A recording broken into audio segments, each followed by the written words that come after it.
Sveiciens no Strasbūras. Šīs nedēļas Strasbūras plenārsesija man personīgi iezīmē 1 gadu, kopš strādāju Eiropas parlamentā. Kā vienmēr, īsi atskatīsimies uz to, kas šonedēļ izlemts, kas notika debatēs un kā tas skar mūs Latvijā un visā Eiropā.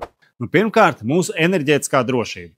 Esam Eiropas parlamentā vienojušies, ka dalībvalstīm līdz 2027. gada beigām gāzes krātuvēs jāpiepildina vismaz līdz 90%. Turklāt šoreiz tiek noteikta lielāka elastība dalībvalstīm. Krātuvi piepildīšanu varēs veikt ne tikai novembrī, kad cenas visbiežāk kāp, bet jau no oktobra līdz decembra sākumam. Tas tirgumu dos elastību, mazina spekulācijas, stabilizēs cenas gan iedzīvotājiem, gan uzņēmējiem. Un pats galvenais, tas ir vēl viens solis, lai padarītu Eiropas neatkarīgu no Krievijas gāzes, ko Maskava gadiem izmantojas kā politisku ieroci. Otrkārt, Bulgārijas ceļš uz Eirozonu. Parlaments ar lielu vairākumu atbalstīja Bulgārijas pievienošanos Eirozonai no 2026. gada 1. janvāra. Tas nav tikai Bulgārijas jautājums. Tas ir signāls visam reģionam, ja valsts izdara savu mājas darbu, ievēro noteikumus un sakārto ekonomiku, tad durvis uz mūsu kopīgu valūtu ir vaļā. Tas stiprina gan investīciju drošību, gan uzticēšanos eiro kā valūtai. Treškārt, Eiropas attiecības ar Ķīnu un ASV. Strasbūrā debatēs skaidri pateicu, Eiropai beidzot jāpārstāj būt naivai attiecībās ar Pekinu. 5 gadu desmitus mēs gaidījām, ka Ķīna kļūs par atbildīgu partneri, tas nav noticis. Mūsu tirgus viņiem ir vaļā, viņu tirgus mums ir ciet. Viņi subsidē savus uzņēmumus, tur noslēg pieeja strateģiskiem resursiem un paralēli paziņo, ka Krievijas sakāve Ukrainā viņiem nav pieņemama. Eiropai jārīkojas vienoti, kopā ar ASV. Mums jāsargā mūsu piegādes ķēdes, jāaizsargā strateģiskās nozars un jānodrošina, lai Eiropas uzņēmēji var godīgi konkurēt, nevis ir spiesti piekāpties negodīgai spēlei ar negodīgiem spēles noteikumiem. Tieši tāpēc debatēs par Eiropas Savienības un ASV tirdzniecības attiecībām uzsvēru, mūsu vērtības un standarti nav pārspriežami, bet vienlaikus tas nedrīkst būt punkts, kas pārauj visas sarunas. Attiecībās ar mūsu tuvāko sabiedroto jāstiprina. Tarifu kari nav pieļaujami. Tieši pretēji jādara viss, lai virzītos uz brīvās tirdzniecības zonu un nulles tarifiem starp ASV un Eiropas Savienību. Tas ir iegūms mums visiem, gan ekonomikā, gan drošībā, jo spēcīga transatlantiskā sadarbība ir mūsu aizsardzības pamats. Un 4. punkts – ražojumu drošums un e-komercija. Šodien tiešsaites iepirkšanās ir daļa no mūsu ikdienas, un tas ir labi.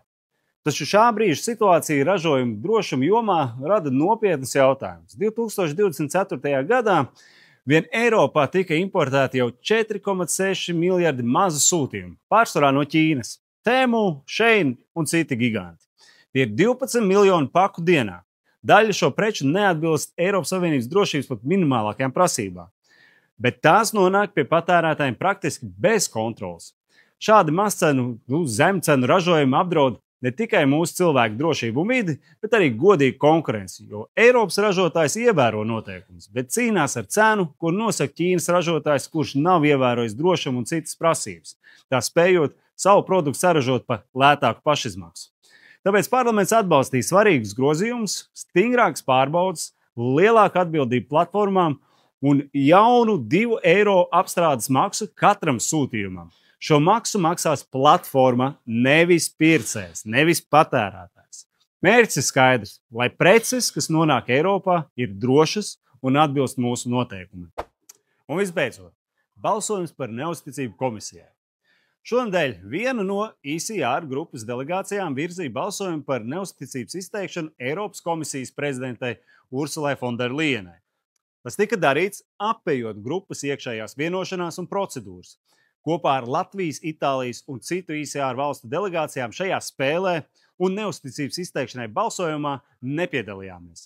Mūsu pienākums nav taisīt politisko teātri, bet reāli strādāt īpaši laikā, kad mums kopā ar mūsu reģionu pārstāvjiem Eiropas komisijā, Kubiļus aizsardzības komisārs, augstā pārstāve ārlietās Kalasa un arī mūsu Eiropas komisārs Dombrovskis atbild par ekonomiku, ir jāvirza svarīgi aizsardzības finansēšanas reformas un iesākt daudzi svarīgi darbi.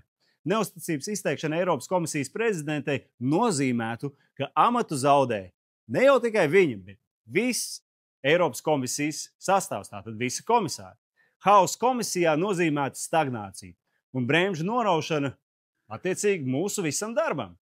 Mēs to nevaram atļauties. No komisijas sagaidām reāls rezultāts un esam gatavi vajadzības gadījumā viņu presēt un prasīt atbildību, ja darbi iztrūkst.